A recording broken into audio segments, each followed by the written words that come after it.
Hi, everyone. Thank you so much for joining us this evening. We're very excited to be here and experience Yi Chung's Levi Sprague project. So I would just like to introduce what we are doing here. My name is Brennan Twardowski. I'm class of 2010. I am currently the director of student activities at Wyoming Seminary. And one of my many positions is also the advisor to the Levi Spragues. Being a former Levi Sprague myself, when I came to the upper school over a decade ago as an adult, they were in need of someone to be in charge of the program, and I jumped at the chance to do so.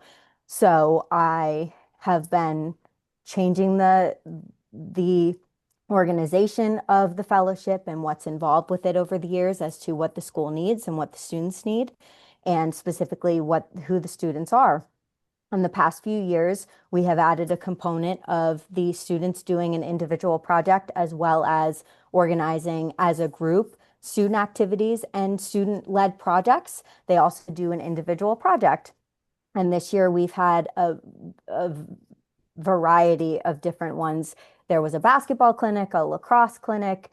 There's going to be a church picnic and a swim clinic and everything in between. So Yi Chung wanted to have an alumni panel and get to know some alumni. And we thought the theme of Levi Sprague's would be very fitting. So that is what we are doing here today.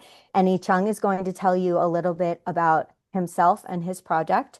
And I thank you so much for being here in attendance and supporting him. So go for it, Yi Chung.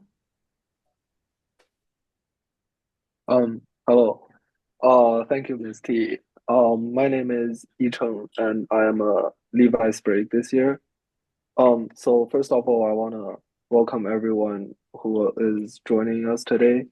Um, Thank you for putting this in your schedule. Um, so the main purpose of this panel is to share some experience of the past Levi Spragues. Um, we might be able to compare how it has changed over years, uh, now and before. More importantly, we want to emphasize on the spirit of Levi Spriggs, which is to connect communities and bring inspiring opportunities to the community. It will be great if the panelists here can give some insights for everyone on campus to participate um, in activities or to organize them. Um, and if the panelists here can introduce themselves a little bit, so we can know your careers and your backgrounds. I'll jump in here. I'm Liz Cadle, Director of Alumni Programs. So I'll just go through call out the panelists. So I on my screen first is Lauren Larar, class of 14. You can if you want to introduce yourself. Awesome. Thank you, Liz. I was hoping you wouldn't start with me, but I wanted to see how other people introduce themselves. But hi, everybody. I'm Lauren Larar. I graduated in 14. After graduating STEM, I went to the U.S. Naval Academy where I majored in political science. After commissioning as an ensign in the Navy, I went and served a tour overseas as a surface warfare officer. It's kind of just a glorified way of saying I drove ships. I did that for 5 years, all over the world. That was really cool. Then I served a tour on an aircraft carrier, which was really interesting, as you can imagine. And then I kind of shifted in my career to become a public affairs officer for the Navy. And that's what I currently do. So I'm a spokesperson for the Navy, and I work at the headquarters for Navy Public Affairs inside the Pentagon. And that's me. Well, that was perfect. Thanks, Lauren. And next on my screen is Jess Swoboda. Hi, I'm Jess Swoboda. I'm from the class of 2011.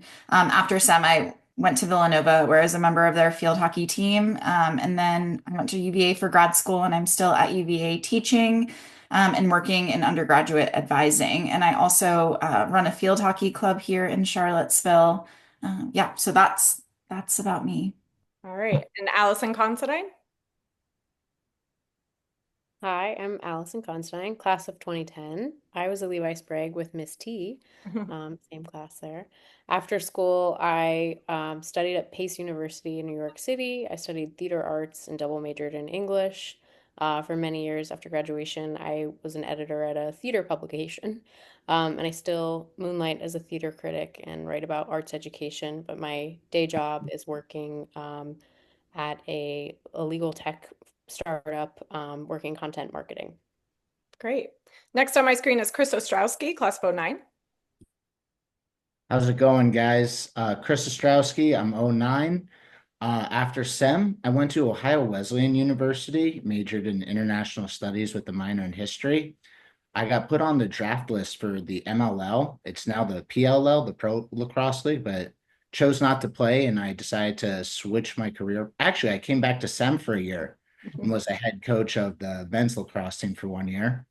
But then I decided to switch my career path and pursue acting. So I'm in New York City, just chasing the dream. I'm also personal training on the side at Sports Lab, a small private gym right by Grand Central.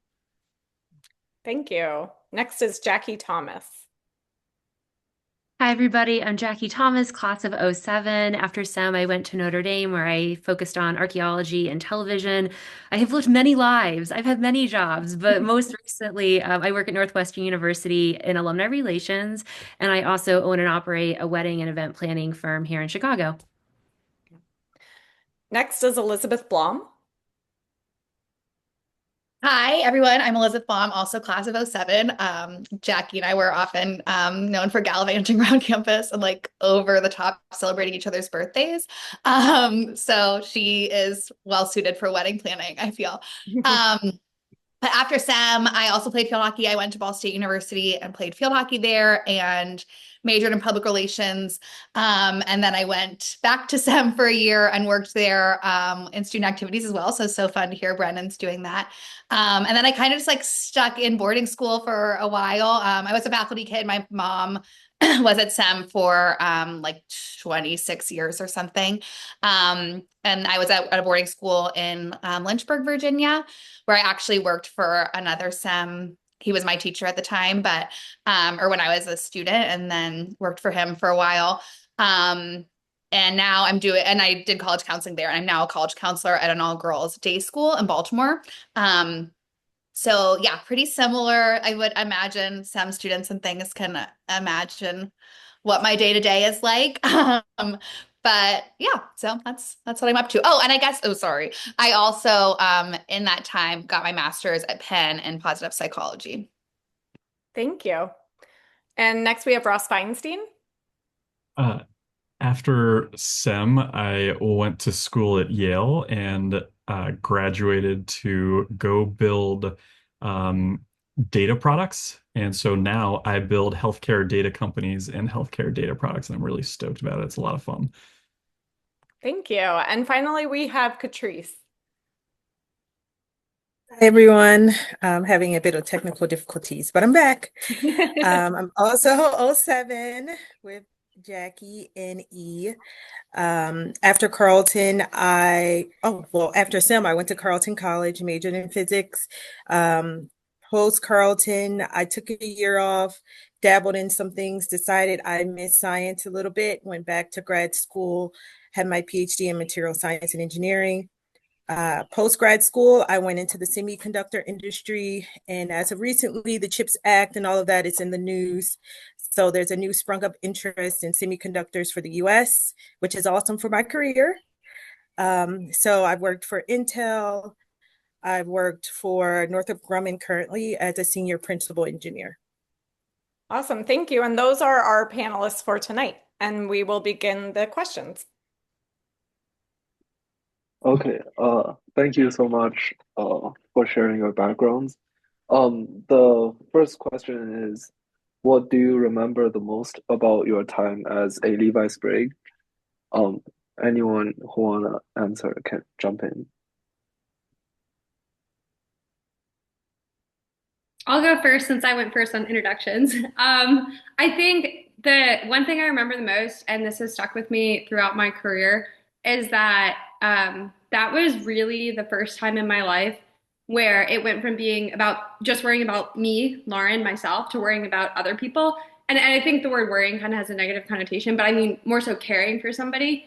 And really being part of a team. Whereas I had played sports before and I understood teamwork, but when you're co-living with people and you're surrounded by people all the time, it's not about you anymore. It's about everyone around you and the community. And if everyone's having a bad day, that's on you to help make it better. Whereas if everyone's having a good day or whatever, you can share in everybody else's successes.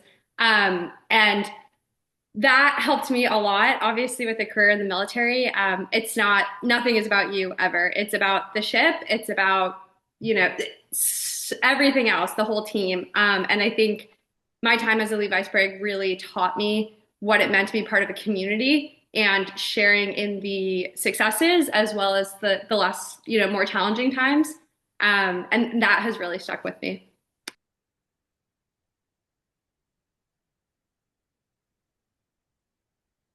Anyone else want to jump in? I'm Jackie? happy to share Oh, too. great.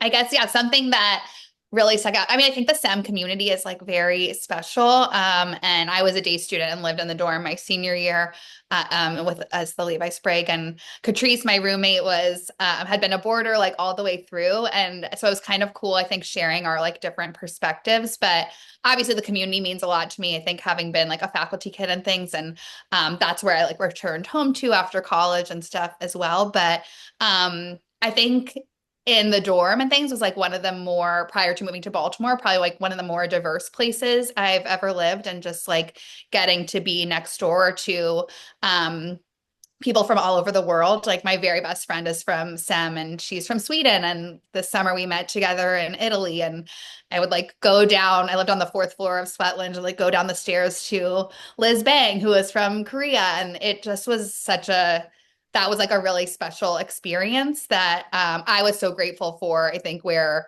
I was able to get a lot out of it. And then I think our kind of responsibility felt like being just, yeah, like a social connector and things. And we had so much fun. Like, I don't think we ever left campus. Like, there were long weekends when we were supposed to leave. And now, having worked at a boarding school, I feel like the adults probably wished we had left. And like, my friends and I were like, we're staying. Like, we want to be here.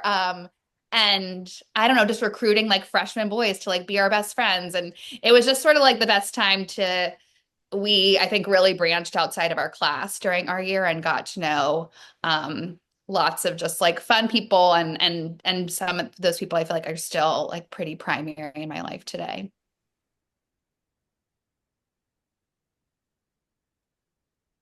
Anyone else want to jump in before we move on to the next question?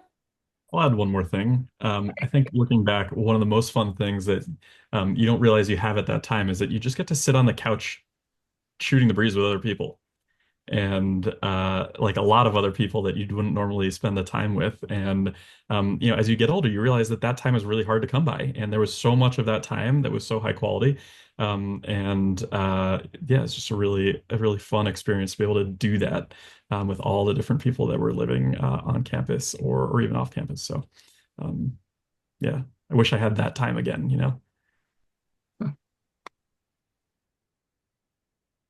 Yeah, and to second the time thing, I also think being a boarder with the Levi Sprague, just the overall time management, uh, like that you learn from being at school. It's you wake up, it's time to go to breakfast, go to class, go to your after school activity, study, what family dinner, study hall, sign in. That structure is something that I've kept for most of my life up to this point. And it's really such a cheat code for me that I've been able to use it in everything I do. It's just everything super time managed, super specific and organized. And that was something I really cherished about it because it's a discipline I didn't have before being a Levi Sprague and a boarder. Great. And your next question now? Sure. So the second question is, did the Levi Sprague experiences bring you any growth? I guess this is a really similar question. So, does anyone want to answer this one?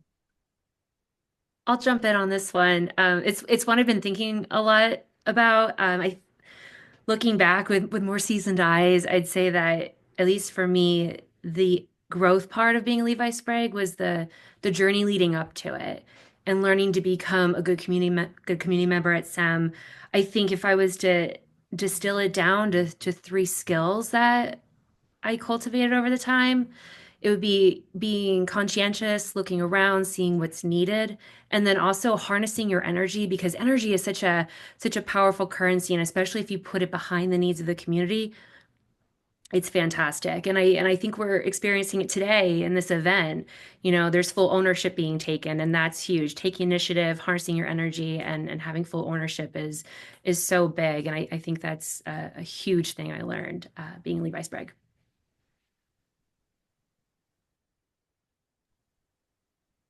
Allie or Jess, do you want to jump in? Yeah, I'll jump in. I've been thinking about what the big takeaways were from that experience. And something that the class of 2010 did was we renovated Carpenter Hall's basement and created the space, a Levi Lounge, we called it, where day students and boarding students could gather weekly to do, after study hall, like come just hang out, like you said, Ross, sit on the couch, talk, have snacks. And that creating that space and time for the student body to connect, those who lived on campus and off, was such an important thing and something I really have carried through every job I've had. Being part of like a fun committee at my first job post college, which has become increasingly important, I think, during this sort of remote first and hybrid working world that we find ourselves in. I just think that's been an incredibly important skill to have of being able to be able to read the energy of a group and know what's needed at when and create these moments for people to connect outside of the workday or the school day, just to kind of build community and morale. So that was an important thing I took from that year. Yeah, Ali, I'm glad you mentioned the Levi Lounge because before the call, I was like, what was that thing that we helped run? So yeah, my class continued that after the class of 2010. And a lot of what Ali just said really resonates. And I think for me, it's like my class, and I'm sure this was most classes, but I'm most familiar with the class of 2011, was really like our work ethics were a bit too much and we worked a bit too hard and there was not much I don't know how much fun we actually had, and we talk about that now, but I think it was those moments in the Levi Lounge, or for me just like hanging out after dinner in the dining hall playing cards or playing some silly game, like noting that you need to take a break from the hard work and have fun as well. And I think that was a huge growing experience for me, because up until that point, I think I was just really focused ahead on like getting recruited for field hockey and getting the best grades I could. And there was really nothing outside that orbit. And just being in the dorms and having the Levi Lounge and then having time after dining hall made me realize like you need to take breaks and you need to take steps back. And I think learning that at 18 was really beneficial for me as I moved into not just undergrad, but my PhD program as well, when the work can be all consuming, but you recognize, yeah, have fun with your friends too. Catrice, do you have any thoughts? Sorry, you're in a different side of my screen.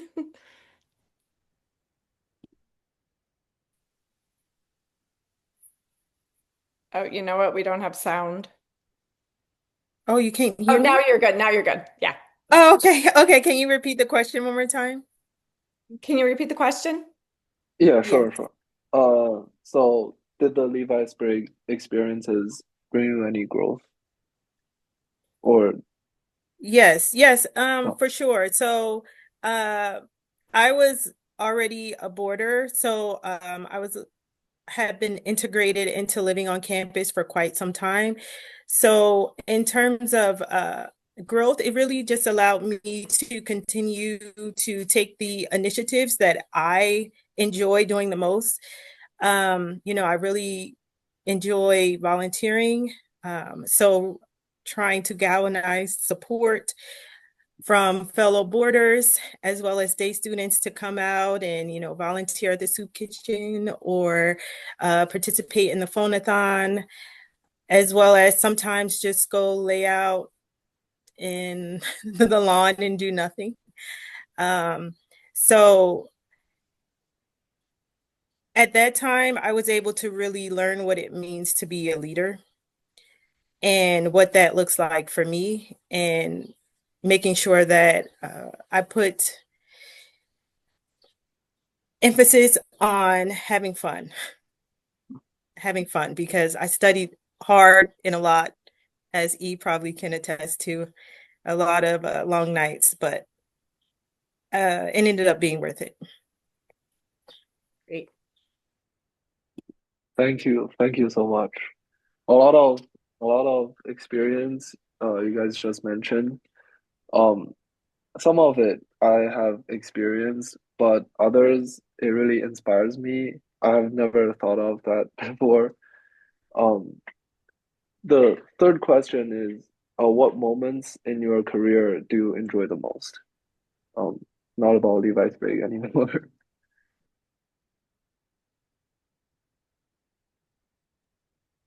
Anyone can jump in. I can start. Oh, sorry, Jackie, if you want to go. Yeah, so as I said, I teach primarily freshmen in college, and I advise first and second year students before they declare their majors. And I think for me, the best moments are those one-on-one interactions with students where I get to learn about who they are as people, what they love, what they like, maybe help dispel the myth that you need to, your major is what will be your career, sort of thing. And just to kind of help them see what possibilities are out there at UVA and kind of in the broader world as well. And the moments when when they say to me, like, oh, I hadn't thought of it that way, or wait, I don't need to major in bio or chem if I want to go to med school. I think those moments of realization are really meaningful and kind of my favorite moments because they're often the culmination of me kind of having these really kind of rich conversations with a student and getting to know who they are beyond the classroom. So for me, and I think for me, like how to be an advisor stems from how I was advised at SEM. And so I think I really owe a lot to my like teaching philosophy and advising philosophy to my experiences with the faculty at SEM. I'll take a split approach on this. So for my full-time job at Northwestern, I work in alumni relations, and I think that being at SEM, wow, when the alumni came, I remember like Elizabeth would tell me like the good cookies are here because you'd know like the dining hall would put out those really nice like peanut butter and chocolate chip cookies. It was always so exciting, and there's always something deeper there. Being around the alums, getting used and understanding to what it is to be a member of the community and what it means to be an alum really stuck with me. So before I was at Northwestern, I was at Notre Dame for 7 years doing alumni engagement and that work and building those communities. And there's nothing more satisfying that when I know that one alum needs something and another alum has that resource and I can connect them. Beautiful. I love it.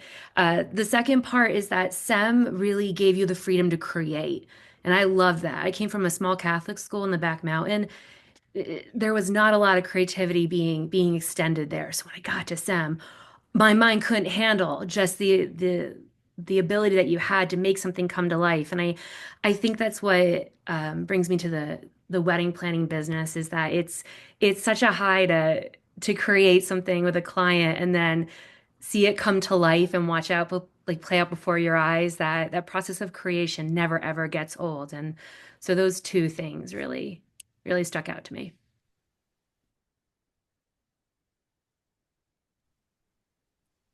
Anyone? Those are great answers, by the way.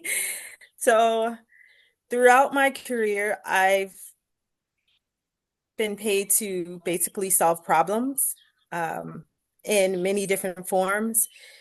And that's been really exciting for me. Sometimes those problems are between people, and sometimes those problems are trying to make sure we get the product out the door and meet the deadline for the client.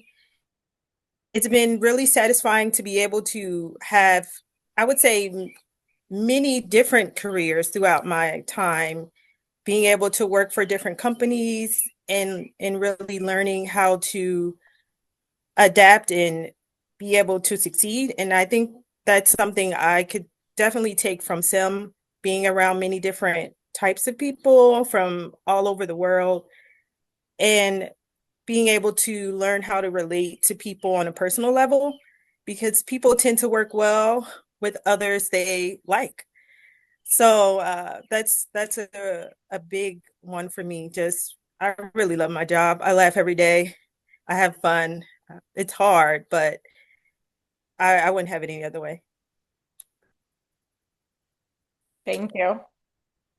Something that I find really rewarding, when I was at SEM and it came time to pick a college, I had no idea what I wanted to do or where I wanted to go. But I took a field trip with the engineering club, led by Dr. Nygren, to West Point. And I was like, whoa, what's this whole thing? And I came back from that field trip like, this is awesome. That's what I want to do. And at the time, I was in charge of baking club at SEM. And like the military was a total 180 from everything about me. And I don't think I really understood at the time what I was getting myself into. And the people that knew what I was getting into never once said, you know, Lauren, this might be kind of a crazy idea. Instead, every single person at SEM was like, okay, how can we make this happen? Even, you know, on the field hockey team, I was not the star player. And Coach Klaus was like, you know what, Lauren, if you want to shift to more of a manager role so you can start doing more push-ups, totally cool. And college counseling was all right, Lauren, this is like an application you've never dealt with before, but let's make it happen. And sure enough, it all worked out. I ended up getting to the Naval Academy, and that kind of, you know, sense of everybody coming together, not questioning, you know, can you do this, but making me believe that I could do it, really stuck with me. And so I kind of remember that every point in my career. So if I have a junior sailor or a junior officer or a peer, whoever, come up to me and say, you know, I have this goal, I don't question them. I say, okay, how are we going to make this happen? And I find that really rewarding. I think other people's successes are almost more fulfilling than my own. And it's really cool to be part of people's successes. And I think that motivation was instilled with me at SEM. Just the way people treated me, and remembering that I have the ability to pass that on to other people.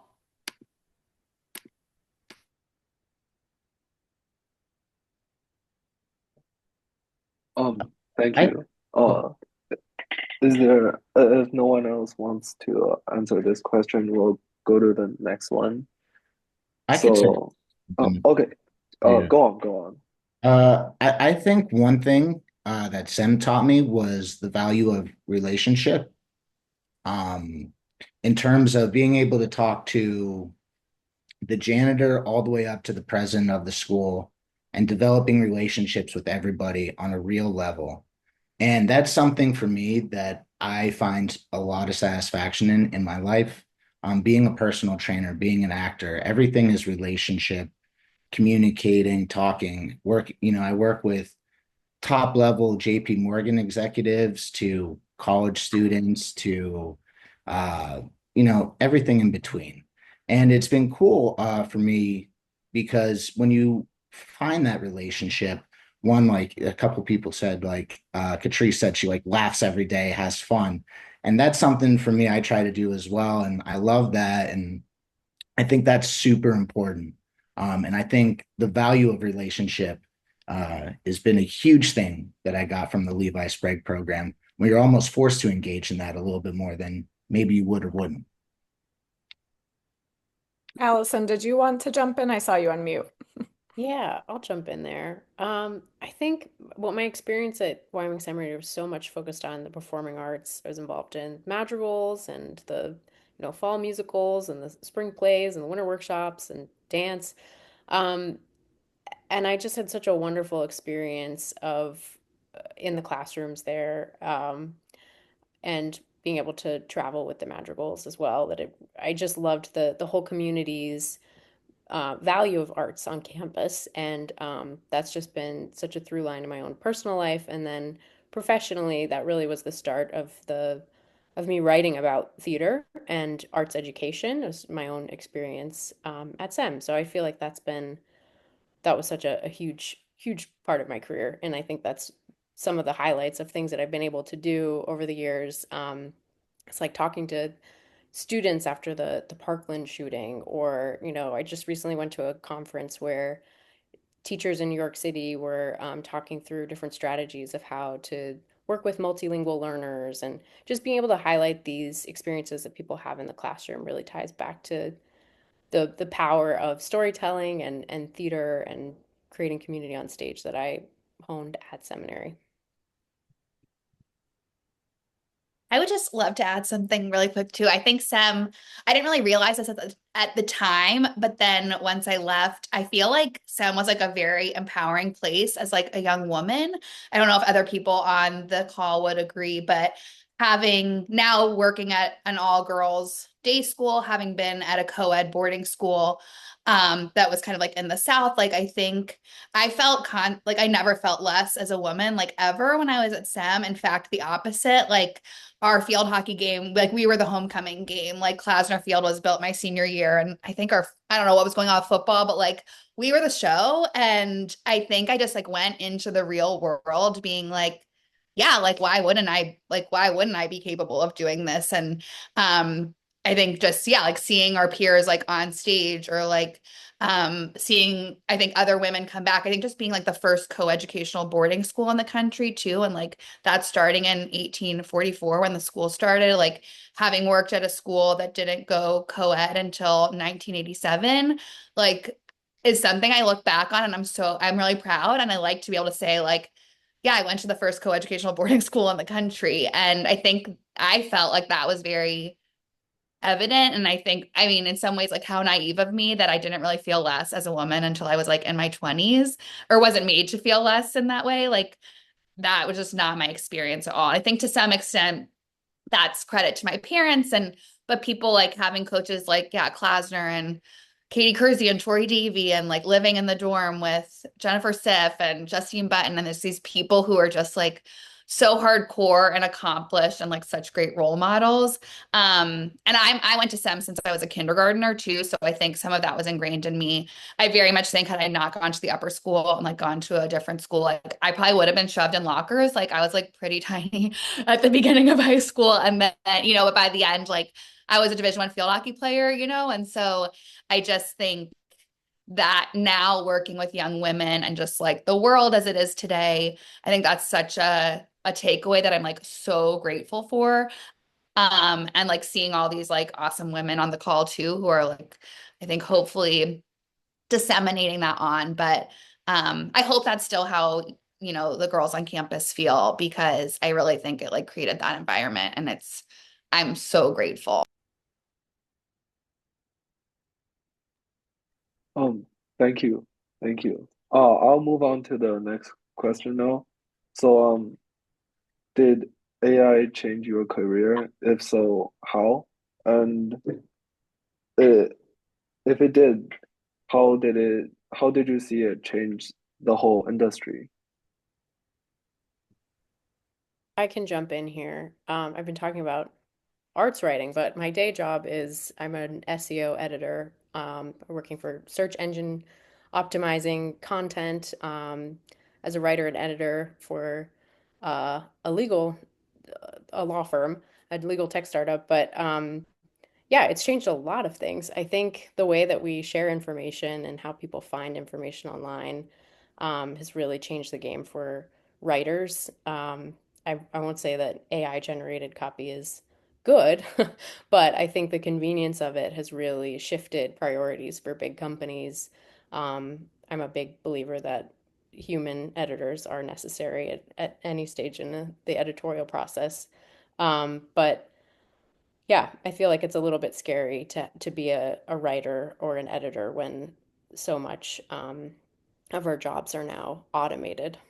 Uh, yeah, I don't know. I think there are some good ways. I am always parsing through, legal documents and I my company helps people who are applying for Social Security disability benefits. So there's a lot of information that AI can help distill and help me break down into when I'm writing scripts or an article.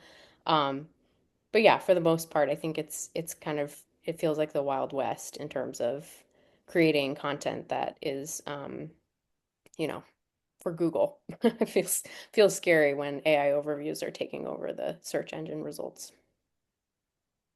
So I don't have anything really optimistic to say there, just that it's changing things. I'll go next. I've noticed AI has a significant impact on my line of work, especially in the misinformation and disinformation spheres.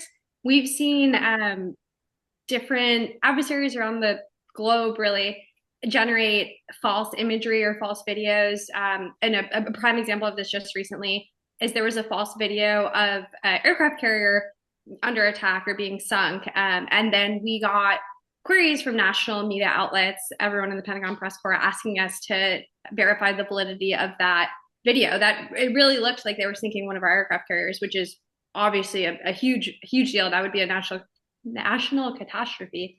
And so we spend a lot of our time kind of almost like denying rumors. And it's really hard to tell the difference between like a deep fake that's AI generated versus a real image or imagery or stuff like that. So it's made it really challenging in that regard. There's also a silver lining. It has made it a lot easier to generate captions or press releases or stuff like that. So you can use it as a tool to get communication products generated quickly, especially in times of crisis communication or stuff like that. But it really it really elevates everybody's sense of awareness, ensuring that we're not dealing with false imagery or videos or anything like that.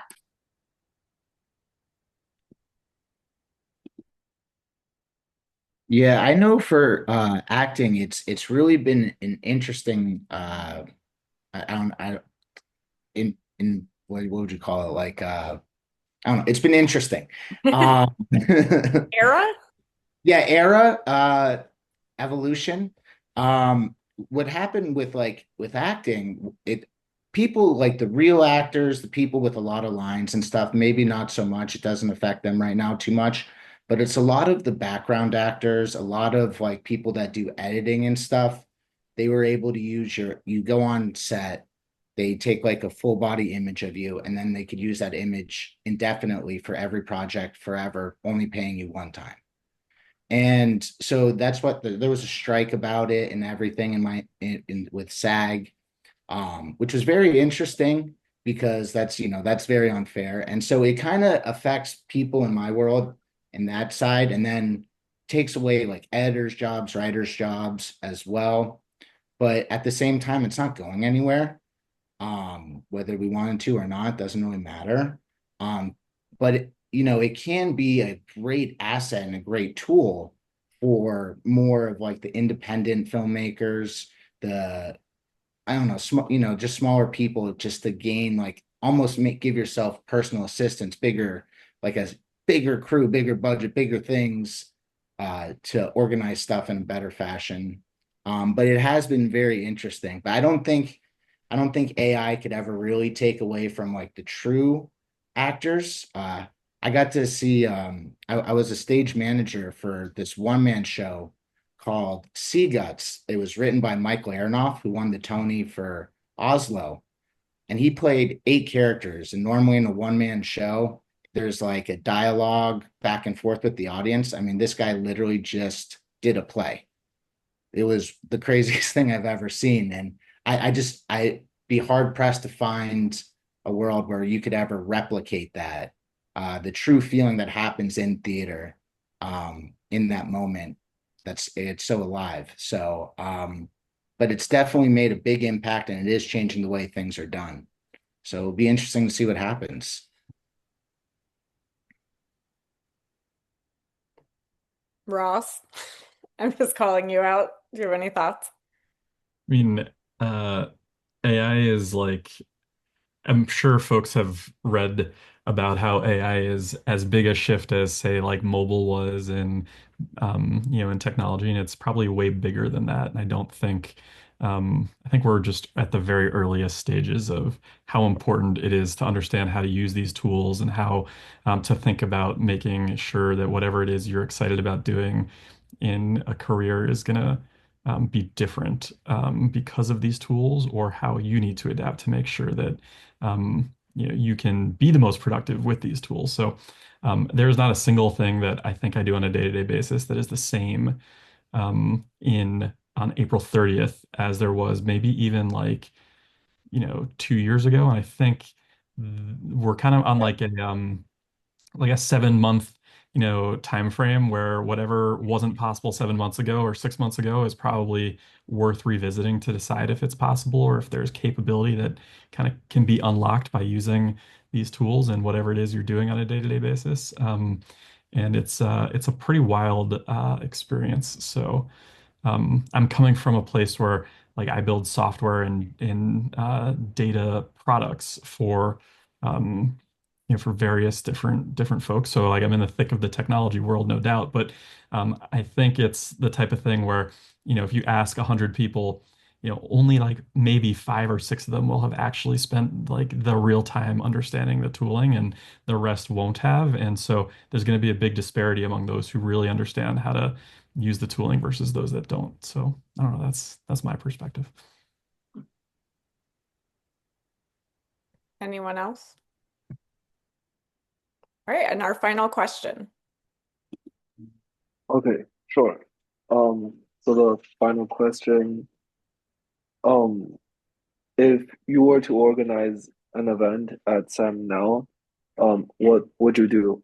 You don't have to restrict yourself. Maybe you can pull something from your career in, um, just creative as you can. I mean, Jackie. Yeah.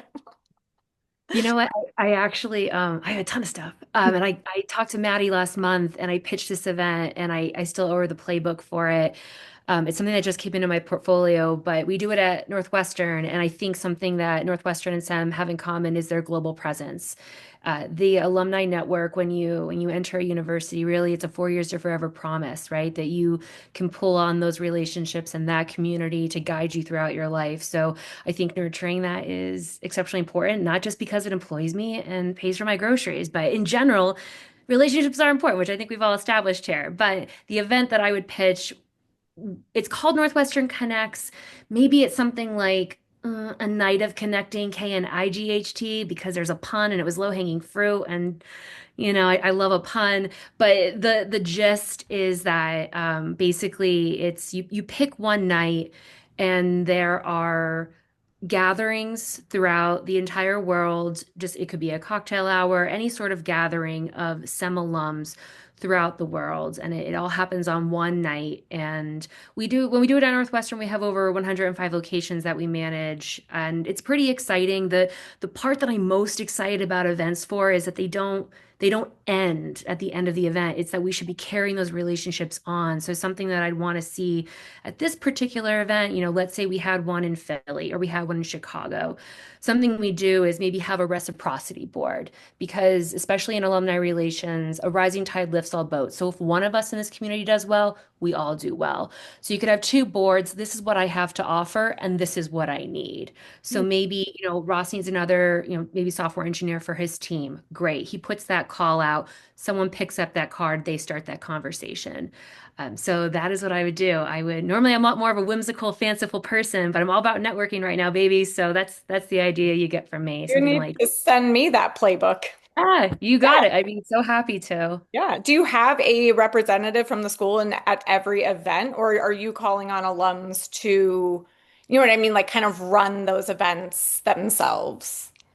Absolutely. So something that's probably different for us at SEM versus like the university level is the club network.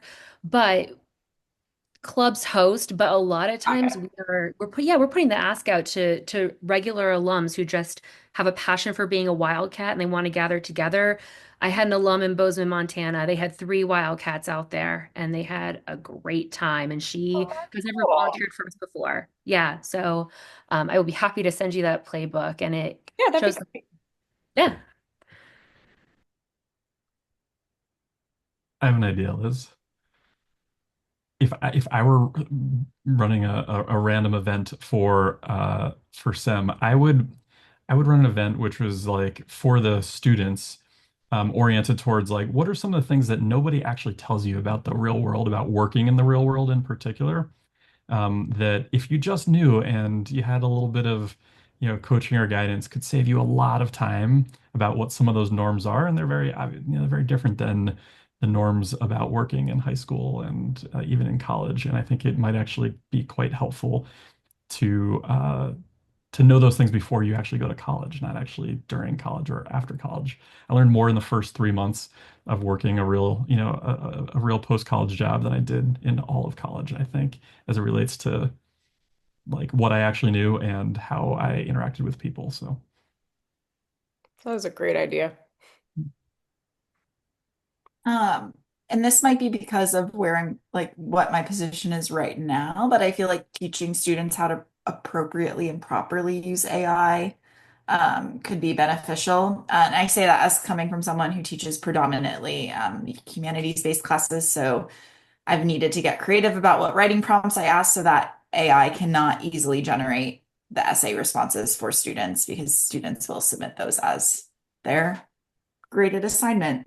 And I wish that there were mechanisms in place in high schools that could like teach students what's an effective way to use AI, um, and how can you use it to your benefit and not in a way that kind of diminishes your intellectual capacities. And I know that's a bleak perspective coming, but I do think it could be used in really fruitful ways, like people are suggesting. But I think ways students are often using it are not fruitful. Question. Do you guys still do International Food Night? Yeah. Yes, it was a few weeks ago. Yicheng, do you want to talk a little bit about that? You were a huge part of that. Uh, it's called International Dinner now. Uh, I think Miss Cynthia is in charge of it right now, and we had a really big leadership group. Um, we had, I guess, around 70 dishes. So that was a lot from around, I guess, 30 to 40 countries represented. Um, Now we start at we start cooking at 10 a.m. During on the weekend, and we serve the food at around 4 or 5 p.m. in the big gym, and it was in the whole gym, and we decorate the whole place. So it is a huge event now.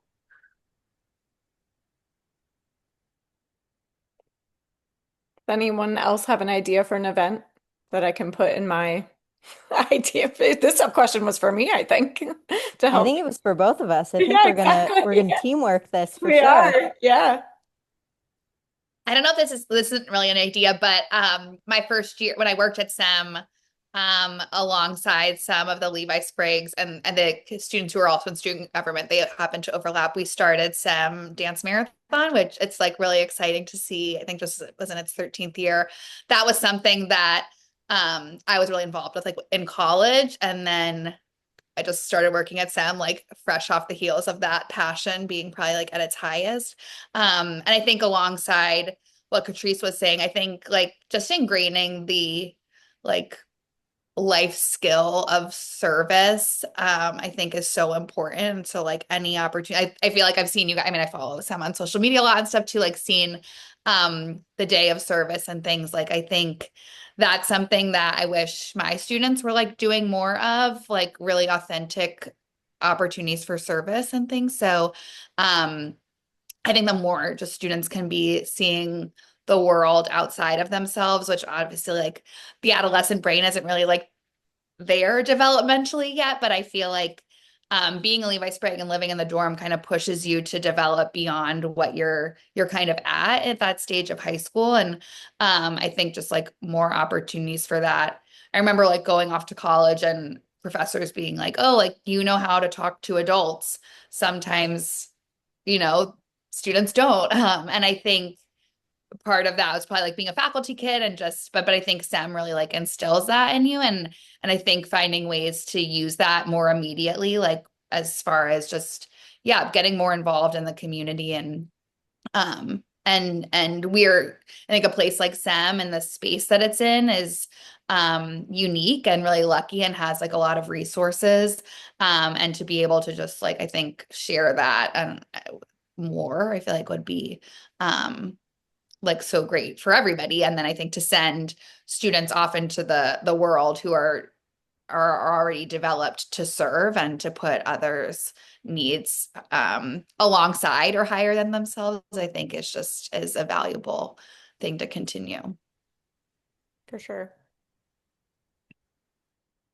One thing I would propose, not quite a singular event, but the biggest takeaway I had at SEM was that I could do anything that I wanted. The biggest takeaway I had from college was that I'm way stronger than I ever thought I was. And so for SEM students, if, whether it's during their freshman or sophomore year, whenever they arrive at SEM, they pick one concrete thing that they're bad at, a weakness, a fear, something that they struggle with.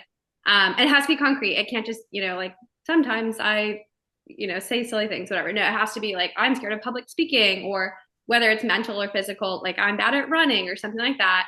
And they have to set a goal that overcomes that or challenges that weakness or fear that they have to achieve by the time they graduate.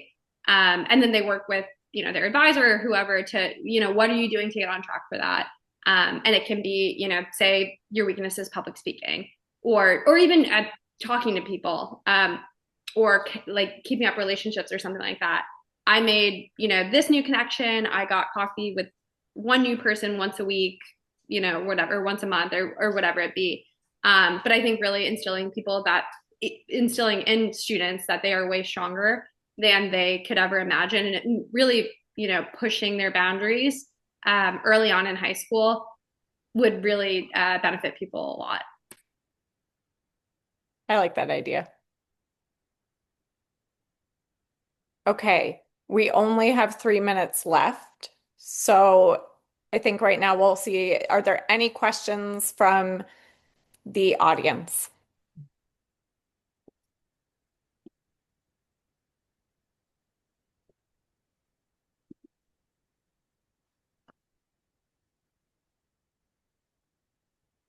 No one?